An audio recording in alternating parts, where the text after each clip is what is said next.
Hello guys, నేను ఈ వీడియోలో ఫోన్ పేలో గోల్డ్ అనేది ఎలా బై చేయాలో వీడియోలో ఎక్స్ప్లెయిన్ చేయబోతున్నాను. ఫస్ట్ ఆఫ్ ఆల్ మీకు ఫిజికల్ గోల్డ్ అనే ఏంటిది, అలాగనే డిజిటల్ గోల్డ్ అంటే ఏంటిదో తెలియాలి.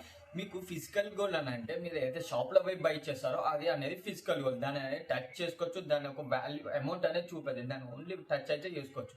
అలాగే మీకు డిజిటల్ గోల్డ్ అనేది మనము ఏదైతే గోల్డ్ అనేది టచ్ చేయలేము, అలాగనే మనకి డిజిటల్ రూపంలో అంటే అమౌంట్ అనేది చూపిస్తుంది. ఆ అమౌంట్ అనేది ఏదైతే ఫిజికల్ లో బై చేస్తామో ఎంత అయితే ఉంటుందో అదే అమౌంట్ అనేది ఫిజికల్ మన డిజిటల్ లో కూడా ప్రొవైడ్ చేస్తారు. అలాగనే మనకి ఇక్కడ ఏదైతే ఫిజికల్ గోల్డ్ మన గోల్డ్ బై చేసామో దాని ప్రైస్ అనేది ఇంక్రీస్ అయితే మన డిజిటల్ గోల్డ్ ప్రైస్ అనేది కూడా ఇంక్రీస్ అవుతుంది. అదైతే మన గోల్డ్ ప్రైస్ అనేది డిక్రీస్ అయితే అమౌంట్ అనేది కూడా డిక్రీస్ అవుతుంది. అలాగే మనకి ఇక్కడ మనము ఫోన్ పే లో డిజిటల్ గోల్డ్ బై చేస్తే చాలా బెనిఫిట్స్ అనేవి ఉంటాయి. ఎందుకంటే మీ దగ్గర ఒక 10 రూపీస్ ఉన్నా, ఒక అలాగే 100 రూపీస్ ఉన్నా మీ దగ్గర గోల్డ్ అనేది బై చేసుకోవచ్చు. అలాగే మీరు మంత్లీకి ఎస్ఐపి అనేది స్టార్ట్ చేసుకోవచ్చు. ఏదైతే 1500 తోటి స్టార్ట్ అవుతుంది. అలాగే మీకు డేకి ఒక 10 రూపీస్ తో 30 రూపీస్ తోటి కూడా స్టార్ట్ అవుతుంది. మంత్కి అనేది ఒక 900 అయితే డేకి 10 రూపీస్ అని అన్నాం. ఒకటేసారి మనము 1,00,000 పెట్టి గోల్డ్ అనేది బై చేయలేము కదా, ఒక మంత్కి ఎస్ఐపి స్టార్ట్ చేసుకుంటేనే బెస్ట్. మనము ఫిజికల్ గోల్డ్ అనేది బై చేస్తే ఒకటేసారి ఎట్ టైం ఒక 1 lakh పెట్టి ఒక గోల్డ్ అగ్రిమెంట్ అనేది చేసుకోవాల్సి వస్తుంది.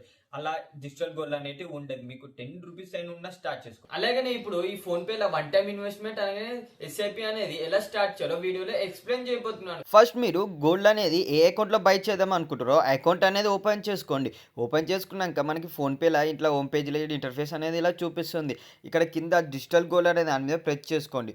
ప్రెస్ చేసుకున్నాక మనకి ఇలా ఇంటర్ఫేస్ అనేది చూపిస్తుంది. అలాగనే ఇక్కడ మనకి 4 type of gold investment options అనేది చూపిస్తుంది. మనం ఈ 4 ఆప్షన్స్ కూడా మనము గోల్డ్ అనేది ఎలా బై చేయాలో ఫోన్పేలో చెప్పుకుందాం. ఇప్పుడు ఫస్ట్ మీకు ఇక్కడ డైలీ సేవింగ్స్ అయినా, బై డిజిటల్ గోల్డ్ అయినా, గోల్డ్ లోన్ అయినా, ఒక మంత్లీ ఎస్ఐపి అనేది ఎలా స్టార్ట్ చేయాలో కూడా చెప్తాను. డైలీ సేవింగ్స్ కూడా ఎలా చేయాలో చెప్తాను. తర్వాత మీకు ఇక్కడ డైలీ సేవింగ్స్ అని మీద ప్రెస్ చేసుకుంటే అమౌంట్ అనేది డైలీ అనేది 10 రూపీస్ అనేది మనకి అకౌంట్లోకి డెబిటెడ్ అవుతాయి. అలా 30 రూపీస్ అయినా సెలెక్ట్ చేసుకోవచ్చు. ఇక్కడ మీద 40 రూపీస్ అయినా కూడా సెలెక్ట్ చేసుకోవచ్చు. అలాగే మనము ఎంతైతే సెలెక్ట్ చేసుకుంటామో దానికి అనేది జిఎస్టీ అనేది కట్ అవుతూ ఉంటుంది. అది మంత్కి కాదు, ఇది డైలీ. మనకి 10 రూపీస్ ఇన్వెస్ట్ చేసినాం అనుకో, దానికి 3% జిఎస్టీ అనేది గవర్నమెంట్ కన్ఫామ్గా ఇవ్వాల్సి వస్తుంది.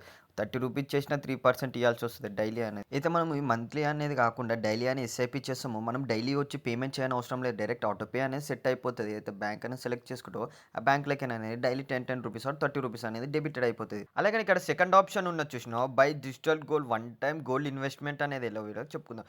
మీరు ఇది ఎలా బై చేయాలంటే ఓన్లీ సింగిల్ టైం అనేది బై చేసుకోవచ్చు. మీకు ఇష్టం, మీ మనీ ఎప్పుడు ఉంటో మీకు దగ్గర అప్పుడు అనేది బై చేసుకోవచ్చు. మీరు ఇక్కడ గ్రామ్స్లో బై చేస్తారా లేకపోతే రూపీస్లో బై చేస్తారా సెలెక్ట్ చేసుకొని, నేనైతే ఇక్కడ రూపీస్ అని సెలెక్ట్ చేసుకొని 5,000 అనేది సెలెక్ట్ చేసుకున్నాను. సెలెక్ట్ చేసుకోగానే మనకి ఇట్లా అలాగనే ఇక్కడ మనకి ఏదైతే మనము గోల్డ్ బై చేద్దాం అనుకుంటున్నామో అక్కడ గోల్డ్ వెయిట్ అనేది చూపిస్తుంది, టోటల్ గోల్డ్ ప్రైస్ అనేది చూపిస్తుంది. అలాగే మనకి జిఎస్టీ అనేది ఏదైనా కట్ అయ్యి మనకి గోల్డ్ అనేది ఎంత వస్తుందో కూడా చూపిస్తుంది. ఇక్కడ బ్యాంక్ అనేది సెలెక్ట్ చేసుకొని పేమెంట్ చేసేస్తే మనకి డిజిటల్ గోల్డ్ అనేది మన ఫోన్పే వాలెట్లో యాడ్ అయిపోతుంది. అలాగే తర్వాత మనకు గ్రామ్స్లో కూడా ఎలా బై చేయాలో కూడా చెప్తున్నాను. అదే సేమ్ ఇందాక మనకు రూపీస్లో ఎలా సెలెక్ట్ చేసుకున్నాం, ఇక్కడ గ్రామ్స్ అనేది ఇందాక మనం రూపీస్ ఎలా సెలెక్ట్ చేసుకున్నాం, ఇక్కడ గ్రామ్స్లో కూడా అలాగే సెలెక్ట్ చేసుకొని పేమెంట్ అనేది చేసుకుంటే అయిపోతుంది. ఇప్పుడు మనము మంత్లీ అనే ఎస్ఐపి అనేది ఎలా స్టార్ట్ చేయాలో వీడియోలో ఎక్స్ప్లెయిన్ చేయాలి. మీద మనము చూసే ప్రొవైడర్ దగ్గర అనేది దాని మీద ప్రెస్ చేసుకోగానే మనకి ఇక్కడ 3 ఆప్షన్ అనేది ఇలా చూపిస్తుంది. మీరు ఏ సెలెక్ట్ చేసుకున్నా పర్వాలేదు. ఇక్కడ సెలెక్టెడ్ ఎస్ఐపి డేట్ అనే కాడ మీరు ఏదైతే డేట్ అనేది సెలెక్ట్ చేసుకుంటారో అది మీ శాలరీ డేట్ అయినా కావచ్చు, అదేమన్నా మీకైతే మనీ ఏమంటే ఆ టైంకి ఉంటే అని సెలెక్ట్ చేసుకొని, ఎందుకంటే మంత్కి అప్పుడే అనేది మీ అకౌంట్లోకి అనేది డెబిటెడ్ అవుతుంది. కాబట్టి మీరు ఎంతైతే ఇన్వెస్ట్మెంట్ చేద్దాం అనుకుంటారో అక్కడ అనేది టైప్ చేసుకోండి. మీరు ఒక 100 రూపీస్తో కూడా స్టార్ట్ చేయొచ్చు, ఒక 3,000 కూడా సెలెక్ట్ చేసుకోవచ్చు. సెలెక్ట్ చేసుకొని ఎన్ని ఇయర్స్కి మనకి ఎంత రిటర్న్ వస్తుందో, మనకి ఎంత గోల్డ్ బై చేస్తామో అన్నది కింద కూడా చూపిస్తుంది. అలాగే యూజ్ ద సెలెక్షన్ దాని మీద ప్రెస్ చేసుకోండి. మనకి ఇలా చూపిస్తుంది మంచి ఎస్ఐపి అనేది. ఎస్ఐపి అమౌంట్ అనేది 3,000 అనేది ఫ్రీక్వెన్సీ మంత్లీ అనేది కట్ అవుతుంది. అయితే నెక్స్ట్ డేట్ అనేది ఉంటుంది. మంత్లీ అనేది ఒక సర్టెడ్ అమౌంట్ మీరు అయితే అమౌంట్ సెలెక్ట్ చేసుకుంటారో ఆ అమౌంట్ అనేది మీ మంత్లీ మీకు అకౌంట్లోకి అనేది డెబిటెడ్ అయిపోతుంది ఫ్రీక్వెన్సీగా. ఇప్పుడు ఎగ్జాంపుల్ మీరు ఈ జనవరి 5th మంత్కి సెలెక్ట్ చేసి పెట్టారనుకో, ఫిబ్రవరి 5th లోపల మీకు మీ అకౌంట్లో అనేది మనీ అనేది ఉండాలి. అలాగే కట్ అయిపోతుంది ఆటోమేటిక్గా. ఆటోపే అనేది సెట్ చేసి పెట్టుకుంటాం కాబట్టి. ఇప్పుడు మీరు ఎంతసేపు గోల్డ్ అనేది బై చేస్తారు కదా, ఇది ఎస్ఐపి అయినా కానీ సింగిల్ టైం ఇన్వెస్ట్మెంట్ అయినా కానీ మంత్లీ ఎస్ఐపి అయినా ఎస్ఐపిస్ అయినా సింగిల్ టైం ఇన్వెస్ట్మెంట్ అని మనకి డిస్ప్లేలో అనేది ఇక్కడ చూపిస్తుంటాయి. ఏదైతే ఫుల్ వీడియో అనేది కన్ఫర్మ్ గా చూసి మీరు గోల్డ్ అనేది బై చేసుకోండి.